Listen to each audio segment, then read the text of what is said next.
রাবেয়া ঘুরে ঘুরে সেই কথা কটি বারবার বলছিল।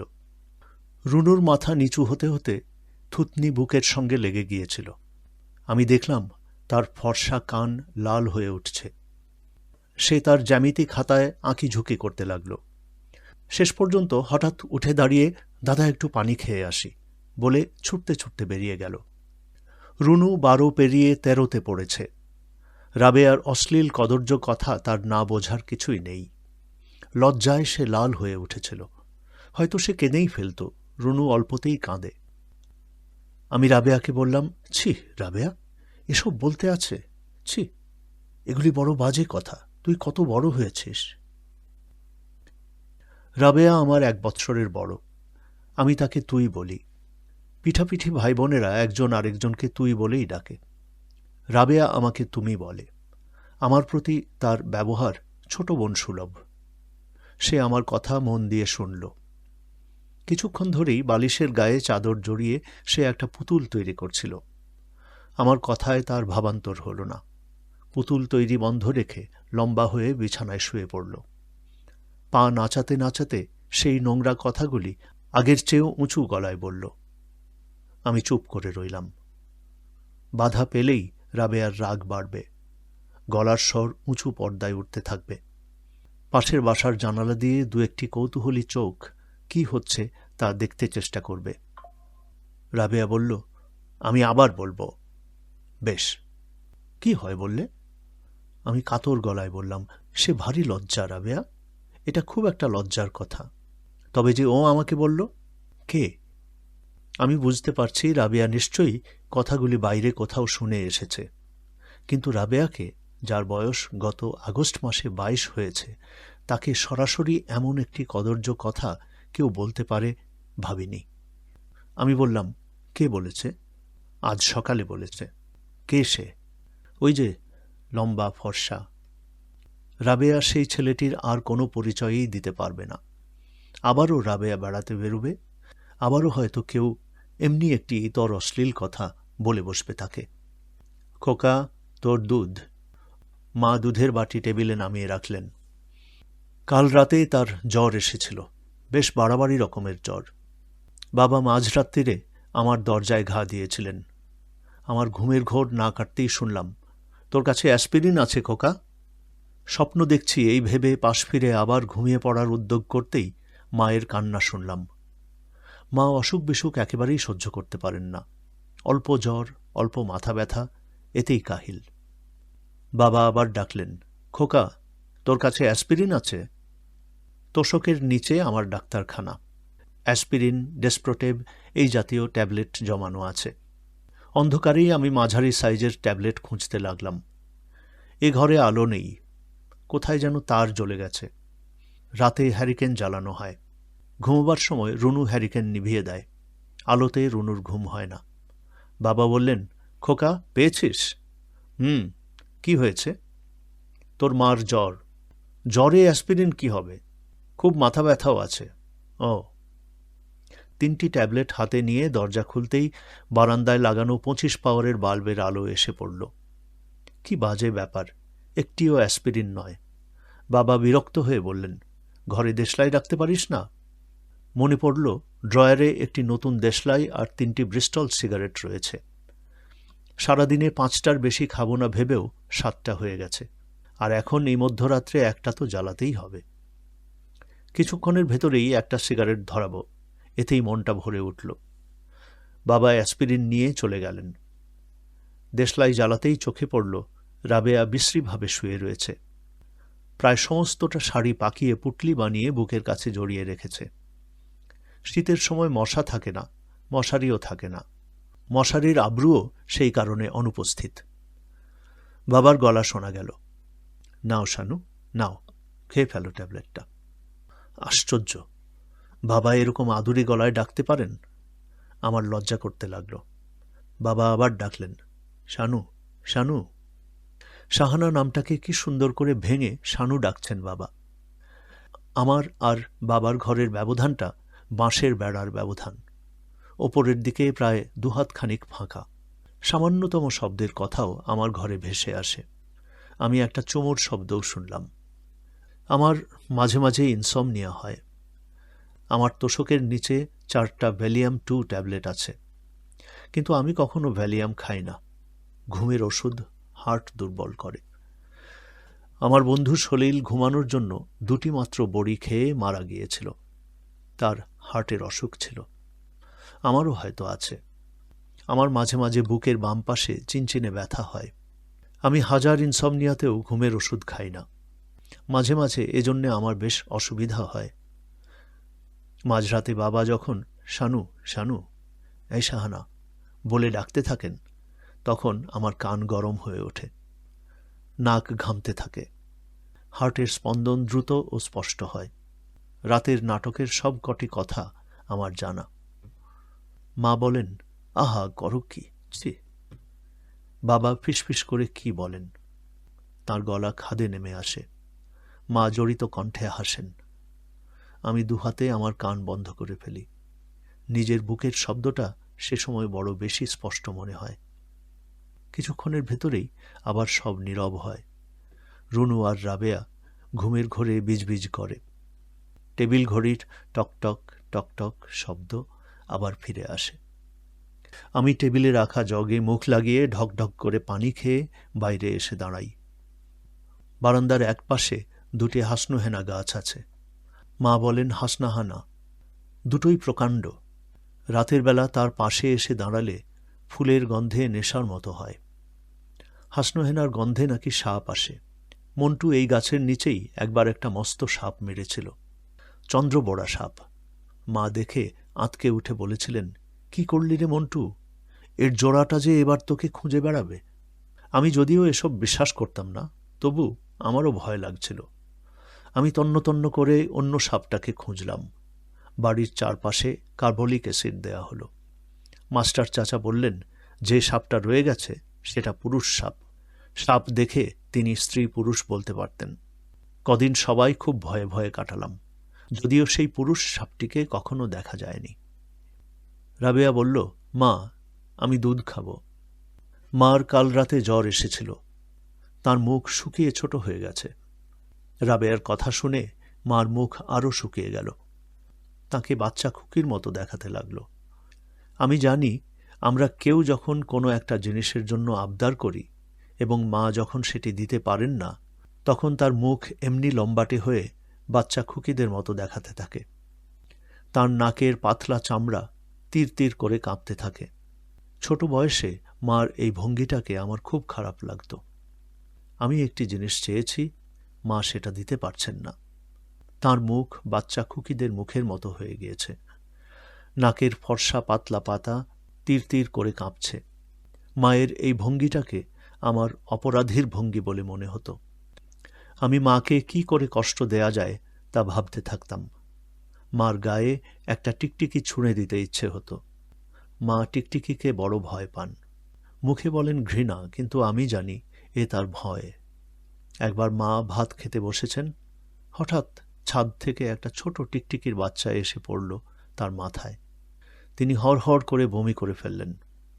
মার ওপরে রাগ হলেই আমি টিকটিকি খুঁজতাম, কিন্তু টিকটিকি খুঁজে পাওয়া সহজ ছিল না। পেলেও ধরা যেত না। কাপড়ের বল বানিয়ে ছুঁড়ে ছুঁড়ে মারতাম দেয়ালে টিকটিকির গায়ে। টুপ করে তার ল্যাজ খসে পড়ত। সেই ল্যাজও মা ঘেন্না করতেন। মা কখনো আমাদের কিছু বলতেন না। মা বড় বেশি ভালো মানুষ। বাবা মারতেন প্রায়ই, ভীষণ মার। মা বলতেন, আহা কি করো, আহা ব্যথা পায় না। বাবা বলতেন, যাও সরে যাও সামনে থেকে, আদর দিয়ে মাথায় তুলেছ তুমি। মাকে তখন বড় বেশি অসহায় মনে হতো। আর আমার ইচ্ছে হতো কাল ভোরেই বাড়ি থেকে পালাবো, আর কখনো আসব না। মা আমাকে দুধ দাও। রাবেয়া জেদ করতে লাগল। আমি বাটিটি তার দিকে বাড়িয়ে দিলাম। মা মৃদু কণ্ঠে বললেন, আহা খা না তুই, তোর পরীক্ষা। দুধের বিলাসিতাটুকু আমার জন্যেই। সামনেই এমএসসি ফাইনাল। রাত জেগে পড়ি। 9টার দিকে মা দুধ নিয়ে আসেন। আমি দুধে চুমুক দিতেই মা নীরবে রাবেয়ার শাড়ি থেকে একটি একটি করে সেফটি পিন খুলতে থাকেন। রাবেয়ার শাড়িতে গোটা 10 সেফটি পিন সারা দিন লাগানো থাকে। সমস্ত দিন সে ঘুরে বেড়ায়। তার অনাবৃত শরীর ভুলেও যেন কারুর চোখে না পড়ে, এই ভয়েই মা এ করেন। রাবেয়াকে ঘরে আটকে রাখা যাবে না, তাকে সালোয়ার কামিজও পরানো যাবে না। তার সে বয়স নেই। অথচ সবাই রাবেয়ার দিকে অসংকোচে তাকাবে। বয়স হলেই ছেলেরা মেয়েদের দিকে তাকায়। সেই তাকানোয় লজ্জা থাকে, দৃষ্টিতে সংকোচ থাকে। কিন্তু রাবেয়ার ব্যাপারে সংকোচ বা লজ্জার কোনো কারণ নেই। রাবেয়াকে যে কেউ অতি কুৎসিত কথা বললেও সে হাসি মুখে সে কথা শুনবে। বাড়ি এসে অনায়াসে সবাইকে বলে বেড়াবে। মা রাবেয়ার পাশে বসে রাবেয়ার মাথায় হাত রাখলেন। আমি একটি ছোট্ট কিন্তু স্পষ্ট দীর্ঘ নিঃশ্বাসের শব্দ শুনলাম। রাবেয়া ঢকঢক করে দুধ খাচ্ছে। রাবেয়া হয়তো ঠিক রূপসী নয়, কিংবা কে জানে, হয়তো রূপসী। রং হালকা কালো, বড় বড় চোখ, স্বচ্ছ দৃষ্টি, সুন্দর ঠোঁট। হাসলেই চিবুক আর গালে টোল পড়ে। যে সমস্ত মেয়ে হাসলে টোল পড়ে তারা কারণে অকারণে হাসে। তারা জানে হাসলে তাদের ভালো দেখায়। রাবেয়া তা জানে না, তবু সে হাসে, কারণে অকারণে হাসে। রাবেয়ার কপালে ঠিক মাঝখানে একটা কাটা দাগ আছে। ছোটবেলায় চৌকাঠে পড়ে গিয়েছিল। দুধ শেষ করে রাবেয়া বলল, বাজে দুধ, ছি। মা উঠে দাঁড়ালেন, বললেন, শুভাপুরের পীর সাহেবের কাছে যাবি একবার? শুভাপুরে এক পীর সাহেব থাকেন, পাগল ভালো করতে পারেন বলে খ্যাতি। শুভাপুর এখান থেকে 8 মাইল, সাইকেলে ঘণ্টাখানেক লাগে। কিন্তু আমি জানি পীর ফকিরে কিছু হবে না, বড় ডাক্তার যদি কিছু করতে পারে। কিন্তু আমাদের পয়সা নেই। আমার ছোট হয়ে যাওয়া শার্ট মন্টু পরে। আমরা কাপড় কিনি বৎসরে একবার, রোজার ঈদে। রুনু আসলো একটু পরেই। আর চোখে 2-3 বার তাকালো রাবেয়ার দিকে। না, রাবেয়া সেই কুৎসিত কথাগুলি আর বলছে না। রুনু হাই তুলল, তার ঘুম পাচ্ছে, চোখ ফুলে উঠেছে। রাবেয়ার নোংরা কথা শুনে রুনুর কেমন লেগেছিল কে জানে। রুনুর বয়স এখন 13, আগামী নভেম্বরে 14 পড়বে। রুনুর বৃশ্চিক রাশি। আমার যখন এমন বয়স ছিল তখন এ ধরনের কথা শুনে বেশ লাগত। সেই বয়সে মেয়েদের কথা ভাবতে আমার ভালো লাগত। টগর ভাইয়ের বাসায় সন্ধ্যাবেলা অঙ্ক বুঝতে যেতাম। লিলু বলে তার একটা ছোট বোন ছিল। বড় হয়ে এই মেয়েটাকে বিয়ে করব ভেবে বেশ আনন্দ হতো আমার। লিলুর সঙ্গে কথা বলতেও লজ্জা লাগত, কথা বেঁধে যেত মুখে। লিলু যখন আমার হাত ধরে টেনে বলতো, আসুন না দিদুভাই, লুডু খেলি, তখন অকারণেই আমার কান লাল হয়ে উঠত, গলার কাছটায় ভার ভার লাগত। রুনুরও কি কোনো ছেলেকে ভালো লাগে? রুনুও কি কখনো ভাবে বড় হয়ে আমি এই ছেলেটিকে বিয়ে করব? কে জানে, হয়তো ভাবে, হয়তো ভাবে না। রুনু বড় লক্ষ্মী মেয়ে, এত লক্ষ্মী আর এত কোমল যে আমার মাঝে মাঝে কষ্ট হয়। কেন জানি না, আমার মনে হয় এ ধরনের মেয়েরা সুখ পায় না জীবনে। আমি রুনুকে অনেক বড় করব। রুনু ডাক্তার হবে বড় হলে।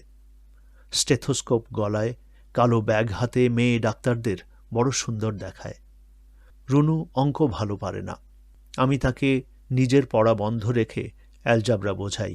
ডাক্তারি পড়তে অবশ্যই অঙ্ক লাগে না। সেদিন রুনুর অঙ্ক খাতা উল্টে চমকে গিয়েছিলাম। বেশ গোটা গোটা করে লেখা, আমি ভালোবাসি। পরের কথাগুলি পড়ে অবশ্য আমি লজ্জাই পেলাম। সেটি একটি ছেলেমানুষিক কবিতা। আমি পৃথিবীর এই সৌন্দর্য ভালোবাসি, গাছপালা গান ভালোবাসি, এই জাতীয়। আমি বললাম, সুন্দর কবিতা হয়েছে রুনু। রুনু লজ্জায় গলদা চিংড়ির মতো লাল হয়ে বলল, যাও ভারী তো, এটা মোটেই ভালো হয়নি। আমি বললাম, তাহলে তো মনে হয় অনেক কবিতা লিখেছিস। রুনু মাথা নিচু করে হাসতে লাগল।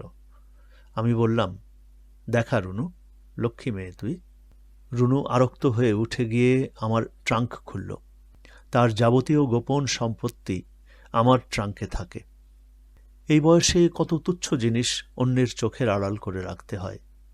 কিন্তু রুনুর নিজস্ব কোনো বাক্স নেই। আমার ট্রাঙ্কেরই এক পাশে 2টি বড় বড় 4 কোনা বিস্কিটের বাক্স থাকে, আর কিছু খাতাপত্রও থাকে দেখছি। রুনু হাতির ছবি আঁকা একটা 2 নম্বরই খাতা নিয়ে এসে লজ্জায় বেগুনি হয়ে গেল। আমি বললাম, তুই পড়ে শোনা আমাকে। না, তুমি পড়ো। দে তাহলে আমার হাতে।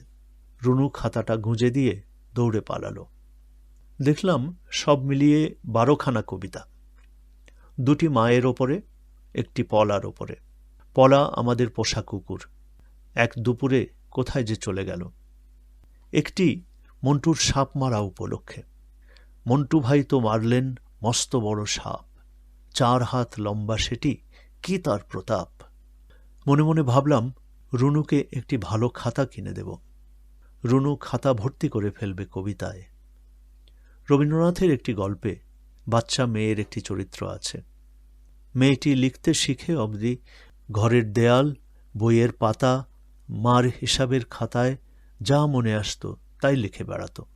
মেয়েটির দাদা তাকে একটি চমৎকার খাতা দিয়েছিল, যা তার জীবনে পরম শখের সামগ্রী হয়েছিল। কিন্তু আমার হাতে টাকা ছিল না। তবু আমি মনস্থির করে ফেললাম রুনুকে একটা খুব ভালো খাতা কিনে দেব।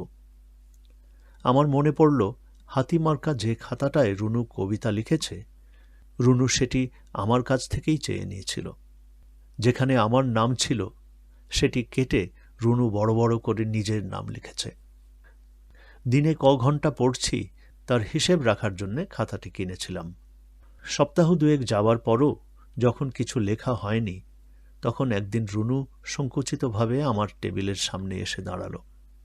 সাপের মতো এঁকে বেঁকে বলল, দাদা, খাতাটা আমাকে দাও না।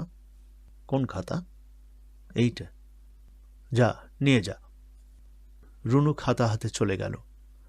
তার মুখে সেদিন যে খুশির আভা দেখেছি, আমি আবার তা দেখব। 3.5 টাকা দিয়ে প্লাস্টিকের সুদৃশ্য কাভারের চমৎকার একটি খাতা কিনে দেব তাকে। আমার হাতে যদিও টাকা ছিল না, তবু আমি রুনুকে খাতা কিনে দিয়েছিলাম। রুনুকে বড় ভালোবাসি আমি, বড় ভালোবাসি।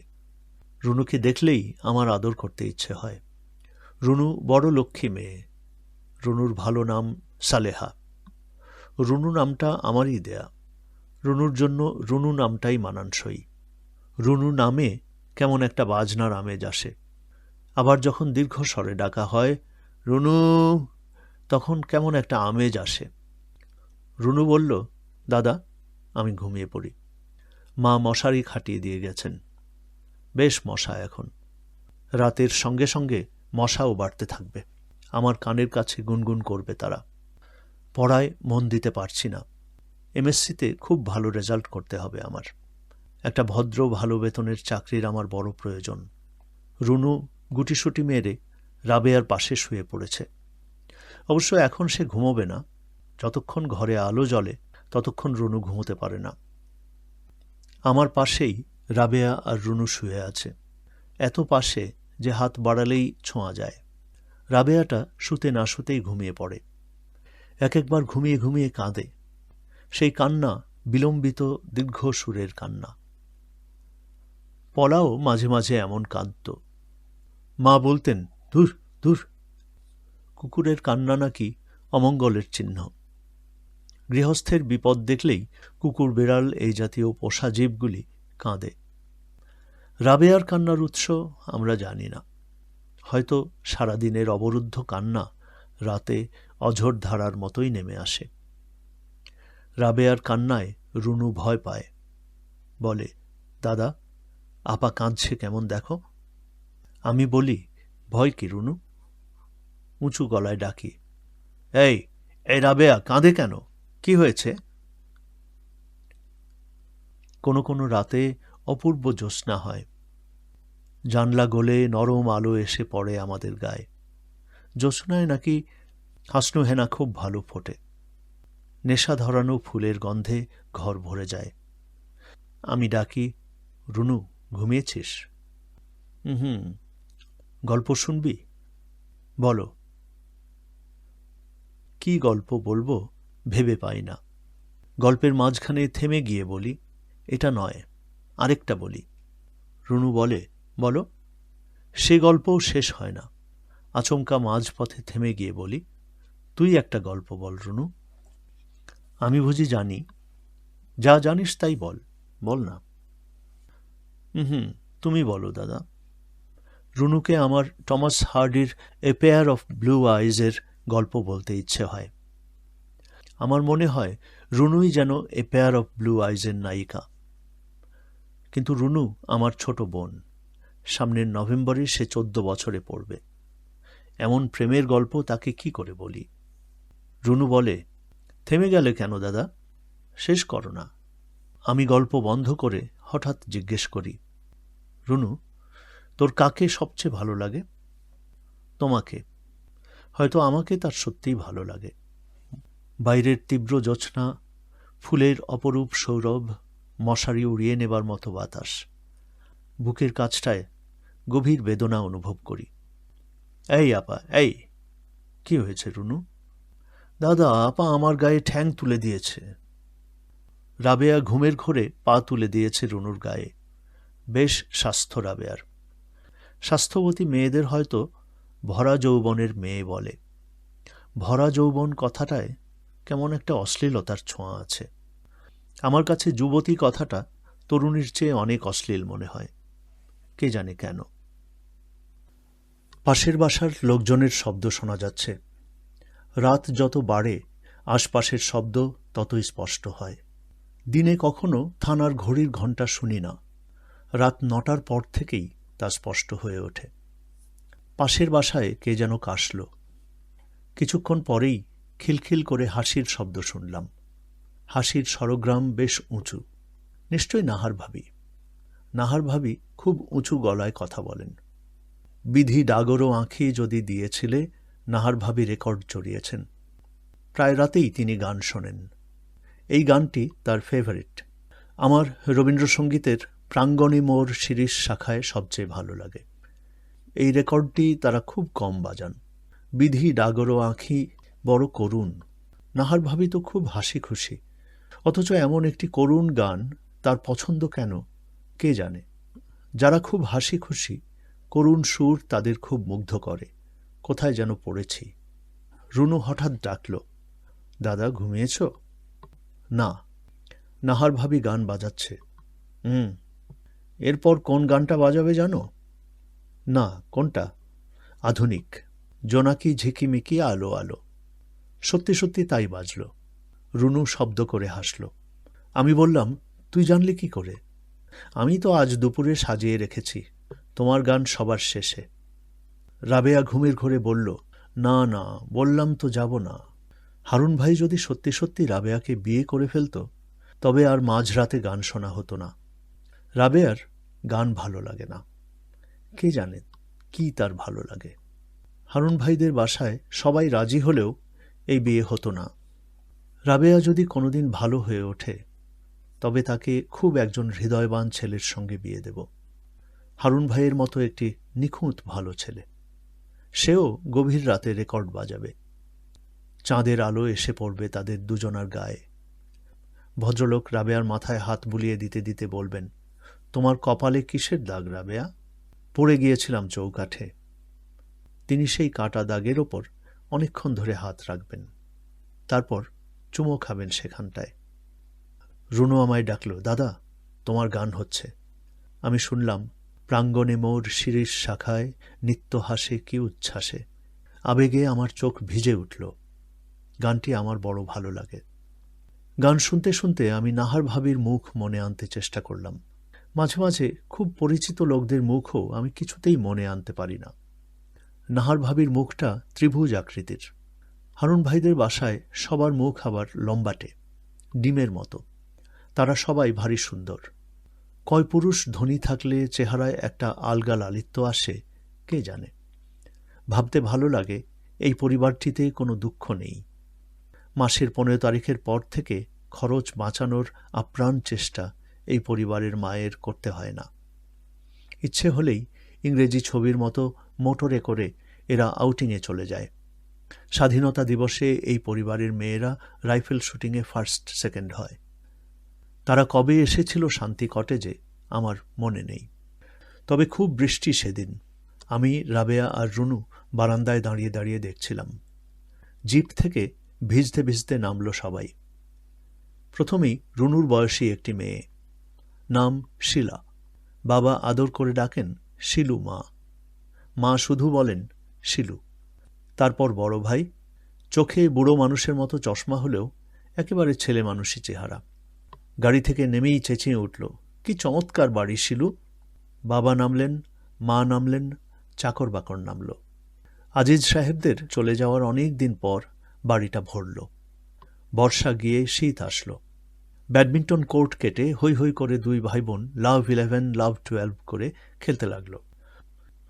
রুনু বড় লাজুক, হয়তো সে গিয়ে তাদের সঙ্গে ভাব করতে পারত। আমার খুব ইচ্ছে হতো শিলু মেয়েটির সঙ্গে রুনুর ভাব হোক। আমি দেখতাম সন্ধ্যা হলেই শিলু তাদের বারান্দায় দাঁড়িয়ে হাত নেড়ে নেড়ে কবুতর ওড়াত। তাদের দুটি লোটন পায়রা ছিল। কারণে অকারণে যেত রাবেয়া। তাকে আমরা বাধা দিতাম না। বাধা পেলেই রাবেয়ার মেজাজ বিগড়ে যেত। চিটাগাংয়ে বড় খালার ভাসুর মস্ত ডাক্তার। তিনি বলেছিলেন, যা ইচ্ছে হয় তাই করতে দেবেন একে। দেখবেন যা অ্যাবনর্মালিটি আছে তা আপনি সেরে যাবে। আমাদের চিকিৎসার টাকা ছিল না, নিখরচার চিকিৎসা, তাই আমরা প্রাণপণে করতাম। একদিন মা কাঁদো কাঁদো হয়ে আমার টেবিলে একটা কি যেন নামিয়ে রাখলেন। দেখি চমৎকার একটি কলমদান।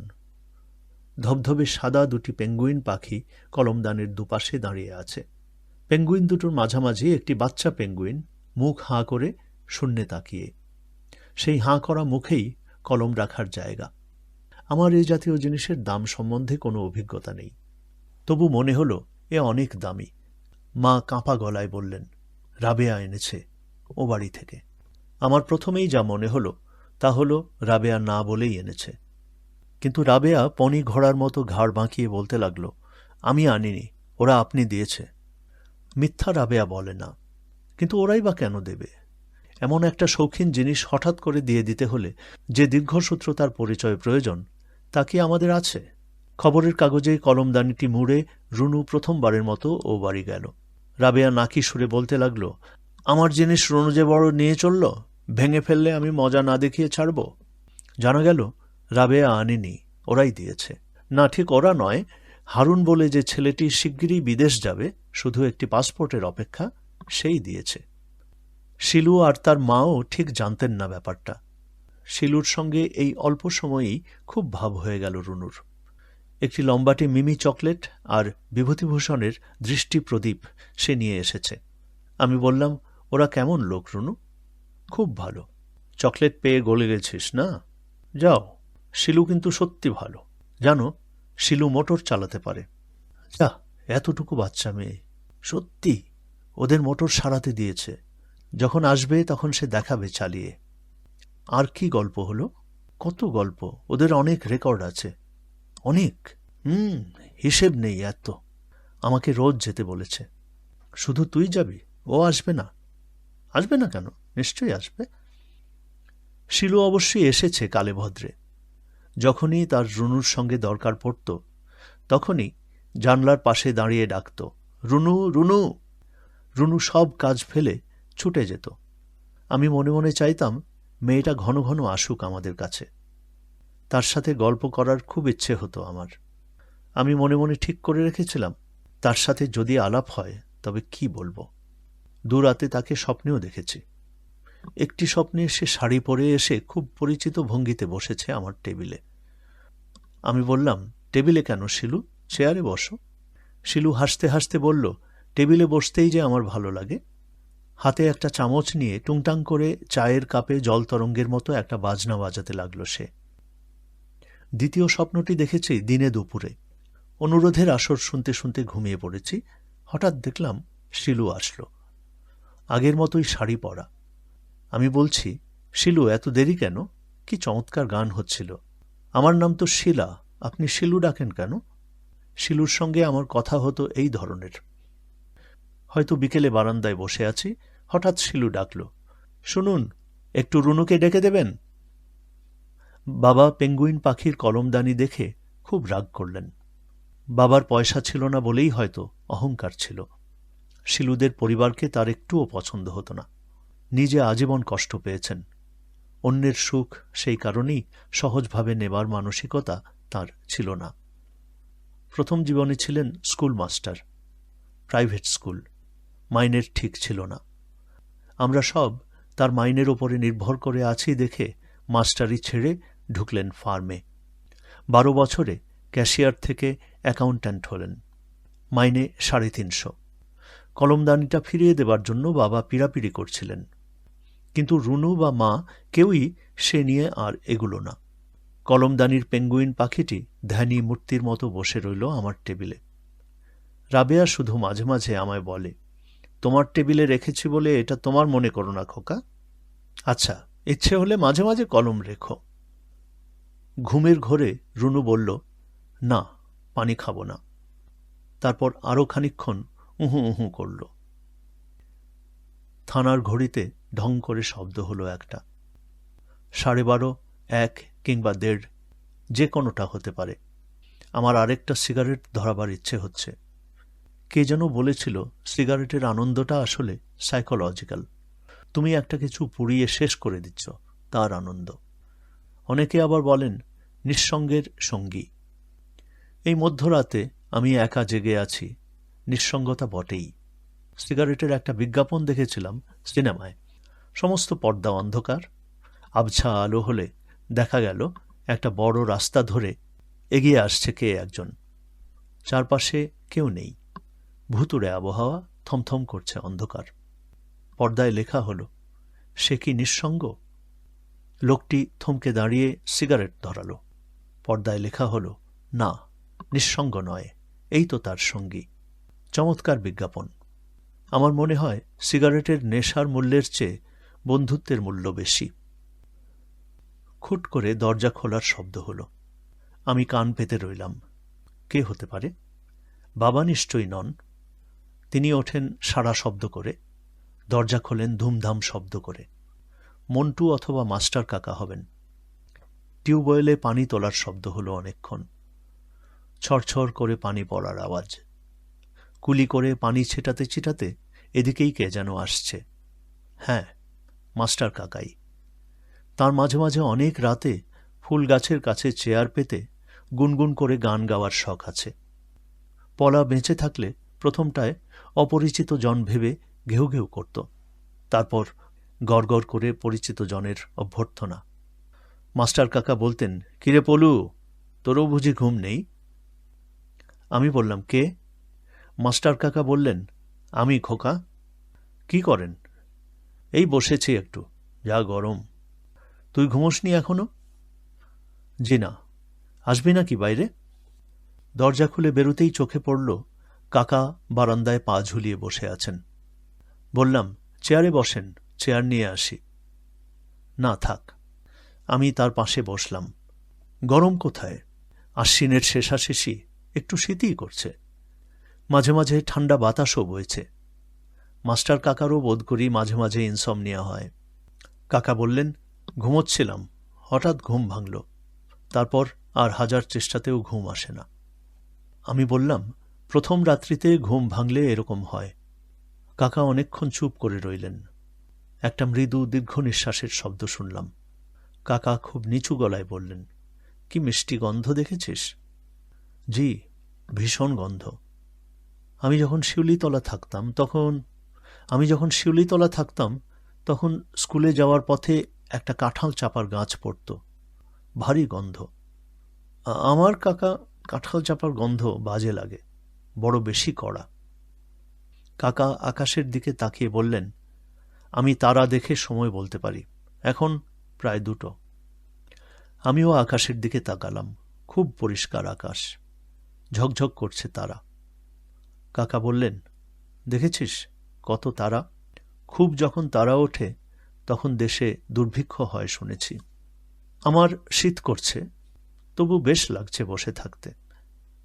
মাস্টার কাকাকে খুব ভালো লাগে আমার। অদ্ভুত মানুষ, বয়সে বাবার সমান, বিয়ে টিয়ে করেননি। 2 যুগের বেশি আমাদের সঙ্গে আছেন, কোনো পারিবারিক সম্পর্ক নেই। বাইরের কেউ যদিও তা বুঝতে পারে না। বাইরের কেন, আমি নিজেই অনেক দিন পর্যন্ত তাকে বাবার আপন ভাই বলেই ভেবেছি। তিনি যে বাবার বন্ধু এবং শুধুমাত্র বন্ধু হয়েও আমাদের সঙ্গে এমন ঘনিষ্ঠভাবে মিশে গেছেন, তা আঁচ করতে কষ্ট হয় বইকি। বাবার সঙ্গে মাস্টার কাকার পরিচয় হয় আনন্দমোহন কলেজে। অনেক দিন আগের কথা সেসব, মার কাছ থেকে শোনা। সরাসরি তো আর আমরা বাবার কাছ থেকে কিছু জানতে পারতাম না। বাবা মাকে যা বলতেন, মা তাই শোনাতেন আমাদের।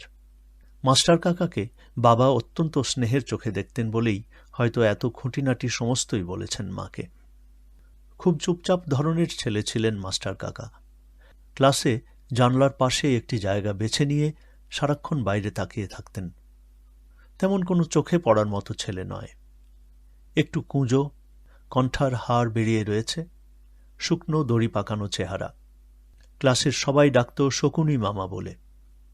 তবু বাবা তার প্রতি প্রবলভাবে আকৃষ্ট হয়েছিলেন সমস্ত ব্যাপারে তার অদ্ভুত নির্লিপ্ততা আর অঙ্কে অস্বাভাবিক দখল দেখে। তাদের ভেতর প্রগাঢ় বন্ধুত্বও হয়েছিল অতি অল্প সময়ে।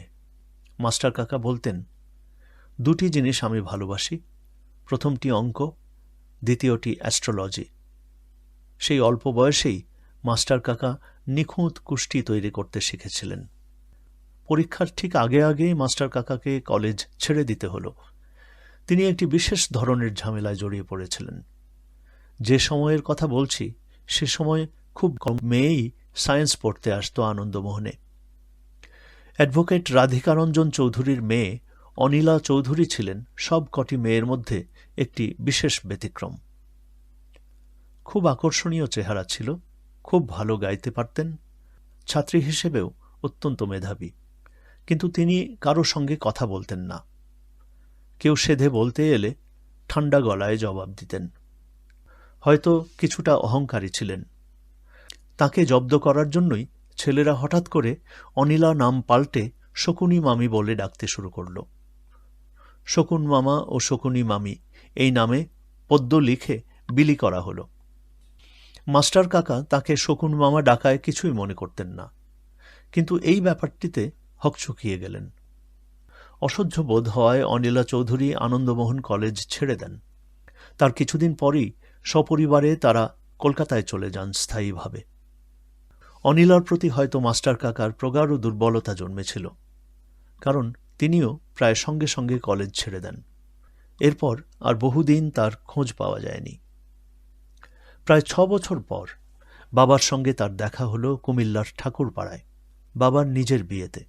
বাবা চিনতে পারেননি। মাস্টার কাকা বাবার হাত ধরে যখন বললেন, আমি শরীফ আখন্দ, চিনতে পারছ না? তখন চিনলেন। সময়ের আগেই বুড়িয়ে গেছেন, কপালের চামড়ায় ভাঁজ পড়েছে, আরও কুঁজো হয়ে পড়েছেন। বাবা অবাক হয়ে বললেন, কি আশ্চর্য, আবার দেখা হবে ভাবিনি। এখানে কোথায় থাকো তুমি? তুমি যে বাড়িতে বিয়ে করেছ আমি সেই বাড়িতেই থাকি, বাচ্চাদের পড়াই। বাবা বললেন, আসবে আমার সঙ্গে?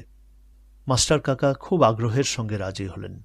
সেই থেকেই তিনি আমাদের সঙ্গে আছেন। বাবা স্কুলের মাস্টারই জোগাড় করে দিয়েছেন, তাঁর একার বেশ চলে যায় তাতে। তিনি জন্ম থেকেই আমাদের স্মৃতির সঙ্গে গাঁথা। ছোটবেলার কথা যা মনে পড়ে তা হল, মাদুর বিছিয়ে বসে বসে পড়ছি তার ঘরে, রাবেয়াটা হইচই করছে, মাস্টার কাকা পড়াতে পড়াতে হঠাৎ অন্যমনস্ক হয়ে বলছেন, খোকা, হাত মেলে ধর আমার সামনে। দুহাত। কিছুক্ষণ গভীর মনোযোগ দিয়ে হাতের দিকে তাকিয়ে থেকে আবার অন্যমনস্কতা, বিড়বিড় করে কথা বলা। কান পাতলেই শোনা যায় বলছেন, সব ভাগ্য নিয়ন্ত্রিত, বৃত্ত দিয়ে ঘেরা, এর বাইরে কেউ যেতে পারবে না। আমি না, খোকা, তুইও না। বাবার সঙ্গে বিশেষ কথা হতো না তার। বাবা নিজে কম কথার মানুষ, মাস্টার কাকাও নির্লিপ্ত প্রকৃতির।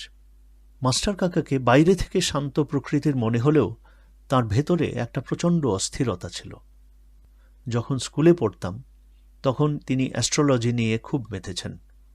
কাজে কর্মেও তার মানসিক অস্থিরতার প্রত্যক্ষ প্রভাব পড়ছে। গভীর রাতে খড়ম পায়ে হেঁটে বেড়াতেন। খটখট শব্দ শুনে কতবার ঘুম ভেঙে গেছে, কতবার মাকে আঁকড়ে ধরেছি ভয়ে। মা বলেছেন, ভয় কি খোকা, ভয় কি, ও তোর মাস্টার কাকা। বাবা ভারী গম্ভীর গলায় ডাকতেন, ও মাস্টার, মাস্টার, শরীফ মিয়া, ও শরীফ মিয়া। খড়মের খটখট শব্দটা থেমে যেত। মাস্টার কাকা বলতেন, কি হয়েছে? ছেলে ভয় পাচ্ছে। কি করো এত রাত্রে? তারা দেখছিলাম। এত তারা আগে আর ওঠেনি। দেখবে? পাগল। যাও, ঘুমাও গিয়ে। যাই। মাস্টার কাকা খড়ম খটখট করে চলে যেতেন। আমাদের সবার পড়াশোনায় হাতেখড়ি হয়েছে তাঁর কাছে। আমি তাঁর প্রথম ছাত্র, তারপর মন্টু। পড়াশোনায় মন নেই বলে রাবেয়ার তো পড়াই হলো না। রুনু এখন পড়ে তার কাছে। বাড়িতে তেমন কোনো আত্মীয় স্বজন নেই তার, থাকলেও যাবার উৎসাহ পান না। অবসর সময় কাটে অ্যাস্ট্রোলজির বই পড়ে। অঙ্কের মাস্টার হিসেবে অ্যাস্ট্রোলজি হয়তো ভালোই বোঝেন। মাঝে মাঝে তার কাছ থেকে বই এনে পড়ি আমি। বিশ্বাস হয়তো করি না, কিন্তু পড়তে ভালো লাগে। আমি জেনেছি মীন রাশিতে আমার জন্ম। মীন রাশির লোক দার্শনিক আর ভাগ্যবান হয়। তাদের জীবন চমৎকার অভিজ্ঞতার জীবন, প্রচুর সুখ সম্পদ বৈভব। বেশ লাগে ভাবতে। কাকা আকাশের দিকে তাকিয়ে বললেন, ওই যে সপ্তর্ষি মণ্ডল দেখছো না, ওর ডান দিকের ছোট্ট তারাটি হল কেতু। বড় মারাত্মক গ্রহ। আমার জন্মলগ্নে কেতুর দশা হয়েছিল। জানি না, হয়তো জন্মলগ্নে কেতুর দশা থাকলেই আজীবন নিঃসঙ্গ জীবন কাটাতে হয়। গভীর রাতে অনিদ্রাতপ্ত চোখে আকাশের দিকে তাকিয়ে ভাগ্যনিয়ন্তা গ্রহগুলি পরখ করতে হয়। কাকাকে আমার ভালো লাগে। তার ভেতরের প্রচণ্ড জানবার আগ্রহটাকে আমি শ্রদ্ধা করি। সামান্য বেতনের সবটা দিয়ে অ্যাস্ট্রোলজির বই কিনে আনেন। দেশ বিদেশের কথা পড়েন। মাঝে মাঝে বেড়াতে যান, অপরিচিত সব জায়গায়। কোথায় কোন জঙ্গলে পড়ে আছে ভাঙা মন্দির একটি, কোথায় বাদশাহ বাবরের আমলে তৈরি গেটের ধ্বংসাবশেষ। সামান্য স্কুল মাস্টারের পড়াশোনার গণ্ডি আর উৎসাহ এত বহুমুখী হতে পারে তা কল্পনাও করা যায় না। তিনি মানুষ হিসাবে তত মিশুক নন। নিজেকে আড়াল করার চেষ্টাটা বাড়াবাড়ি রকমের। কোনোদিন মায়ের সঙ্গে মুখ তুলে কথা বলতে দেখিনি। খালি গায়ে ঘরোয়াভাবে ঘরে বসে রয়েছেন এমনও নজরে আসেনি। স্কুলে কাকা আমাদের ইতিহাস আর পাটিগণিত পড়াতেন। ইতিহাস আমার একটুও ভালো লাগত না। নিজের নাম হুমায়ুন বলেই বাদশাহ হুমায়ুনের প্রতি আমার বাড়াবাড়ি রকমের দরদ ছিল। অথচ আমাদের ইতিহাস বইয়ে ফলাও করে শেরশাহের সঙ্গে তার পরাজয়ের কথা লেখা। শেরশাহ আবার এমনি লোক যে গ্র্যান্ড ট্রাঙ্ক রোড করিয়েছে, ঘোড়ার পিঠে ডাক চালু করিয়েছে, কিন্তু এত করেও ক্লাস 7-এর একটা বাচ্চা ছেলের মন জয় করতে পারেনি। পরীক্ষার খাতায় তাঁর জীবনী লিখতে গিয়ে আমার বড় রকমের গ্লানি বোধ হতো। সেই থেকেই সমস্ত ইতিহাসের উপরেই আমি বিরক্ত হয়ে উঠেছিলাম। কাকা তা জানতেন। একদিন আমায় বললেন, খোকা, তোর প্রিয় বাদশাহ হুমায়ুনের কথা বলবো তোকে, বিকেলে ঘরে আসিস। সেই দিনটি আমার খুব মনে আছে। কাকা আধশোয়া হয়ে তার বিছানায়, আমি পাশে বসে। রুনু আর মন্টু সেই ঘরে বসে বসে লুডু খেলছে। কাকা বলে চলেছেন হুমায়ুন সম্পর্কে কে একজন ছোট্ট একটি বই লিখেছিলেন, হুমায়ুন নামা। বইটিতে হুমায়ুনকে তিনি বলেছেন দুর্ভাগ্যের অসহায় বাদশাহ। কিন্তু এমন দুর্ভাগ্যবান বাদশাহ হতে পারলে আমি বিশ্ববিজয়ী সিজার কিংবা মহাযোদ্ধা নেপোলিয়ন হতে চাই না। যুদ্ধ বন্ধ রেখে চিতোরের রানীর ডাকে তাঁর চিতোর অভিমুখে যাত্রা, ভিস্তিওয়ালাকে সিংহাসনে বসানোর পেছনে কৃতজ্ঞতার অপরূপ প্রকাশ। গান, বই আর ধর্মের প্রতি কী আকর্ষণ! আমি অবাক হয়ে শুনছিলাম। যেখানে আজান শুনে হুমায়ুন লাইব্রেরি থেকে দ্রুত নেমে আসছেন নামাজে সামিল হতে, নামতে গিয়ে পা পিছলে পড়ে মারা গেছেন, সেই জায়গায় আমার চোখ ছলছল করে উঠল।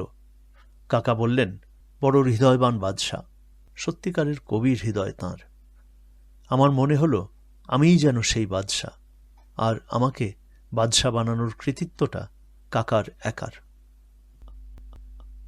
আজ এই আশ্বিনের মধ্যরাত্রি কাকা বসে আছেন ঠান্ডা মেঝেতে। অল্প অল্প শীতের বাতাস বইছে। জোছনা ফিকে হয়ে এসেছে। এখনই হয়তো চাঁদ ডুবে চারিদিক অন্ধকার হবে। আমার সেই পুরনো কথা মনে পড়ল। আমি ডাকলাম, কাকা, কাকা। কি? অনেক রাত হয়েছে, ঘুমোতে যান। যাই। কাকা মন্থর পায়ে চলে গেলেন। আমি এসে শুয়ে পড়লাম। রাবেয়া ঘুমের মধ্যেই চেঁচালো, আম্মি, আম্মি।